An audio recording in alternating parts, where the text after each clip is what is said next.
હું ભાઈબંધ મજામાં? મજા મજા. ઓ બરાબર. હેલો, કોણ? એ ભાઈ એક મિનિટ. તમે ભાઈ પેલા આરામથી વાત કરો, મર્યાદામાં વાત કરો. હા બોલો, શું? ભાઈ એ આપણો ભાઈબંધ, આપણો જીગરી, એ આપણો ભેગો જ રહે હવાર ધ્યાન, બરોબર?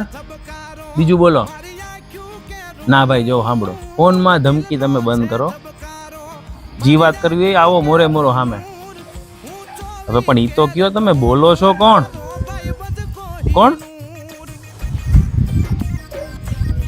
થોડુંક જાજુ થઈ ગયું કા? અરે ના ના, મોરે મોરો હાલી જ જવાનું હોય. હોય હો આ પણ ફોન હતો કોનો ઈ તો ગયો. તાર બાપા